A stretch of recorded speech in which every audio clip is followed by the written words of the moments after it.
yeah, but here's looking at you. Even if I was looking at you, I never would have saw how that was done anyway. But... It's magic. Remember, this is a magical house, and anything in it can become magical if you just believe. You mean, this apple's magical? I can do a very magical illusion with that apple. But first, Debbie, can I borrow your handkerchief, please? Yeah, I can Sure. put that down, Cherish. There we go. Okay, Anne, I'd like you to take this handkerchief, and so that you'll recognize it when you see it again, perhaps you could just sign it right across the top of the handkerchief there. No autographs, please. Let's get it.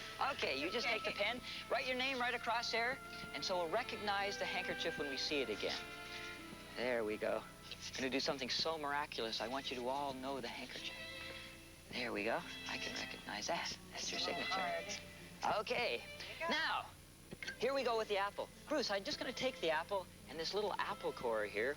I'm not going to core the apple. I'm going to put the core right through the center of the apple and make kind of a hole right through there like that. You know, speaking of apples, I used to work at a ballet company where the director was so mean to the girls. Really? Oh, really? Yeah. Really? He was rotten to the core.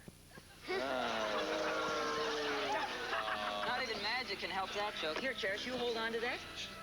Now, there's the magic scarf. The first thing we're going to do is take the little apple here. Don't eat it. Good. Put it right down there. You can see the hole right through the center. And I'm going to fold it up into a little package. Now, Anne, you hold on to the napkin, hold it up in the air like that. And now I'm going to get to the second part. This is the part I put the handkerchief in a safe place so that I won't lose it. La-dee-da-dee-da-da. Get it all down in there. Watch.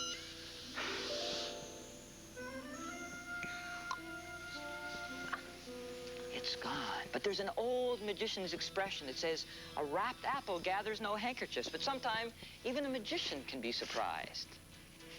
Look, we'll just rip off the napkin here.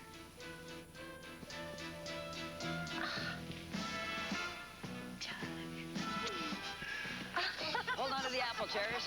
And look. Is that your signature? Is that your handkerchief? That sure is. You can hold on to that.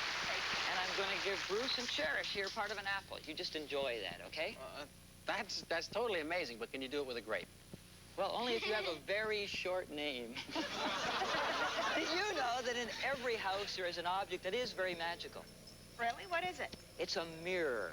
A mirror gives you a very perfect illusion. But the thing about mirrors is that the objects reflected in them are just that. They're just illusions. But in my magical house, I can make those illusions become reality. I think you've been drinking too much of your chocolate milk. No, it's true. Come with me over to this mirror. Okay. Let's start with these pieces of a magazine. Now, we all know that magazines make money, right? Mm-hmm. But I don't think there's ever been a magazine that can make money like this. Watch. Look at that. I'm impressed. Well, thank you.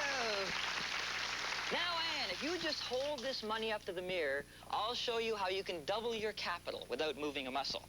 All we need is a solid plate glass mirror right here. Now, I'm going to try to grab the reflection right off the mirror. Watch.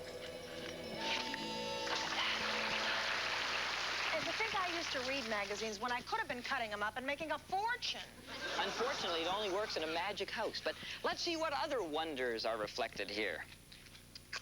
The next thing we need is a beautiful magical candle. I just light it, blow on the... And look at that. Changes into a beautiful flower for you. Now, with the magical candle, we can do many mysteries. The first one of which is to pass a solid flame right through the silk handkerchief, leaving it completely unharmed. Anne, you take the candle, hold it right there. I'm going to try to catch the flame right down here in the mirror. They say that things look better by candlelight. If that be the case, now things should look twice as good. Don't you think? Now, I've got an ordinary piece of paper, Anne. Right here. Nothing you have is ordinary. Perhaps you're right, but in a magic house, a piece of paper can become a beautiful bird. Look, in the twinkling of an eye. Yeah, I see that. Certainly, but you realize, of course, that this bird is just made of paper, correct? It can't really do the things that real birds do. Why not? I thought you said this was a magical house and anything is possible. Well, almost anything, but I can't make a paper bird fly, but perhaps this is is the next best thing. Watch as I again try to peel the reflection right off the mirror.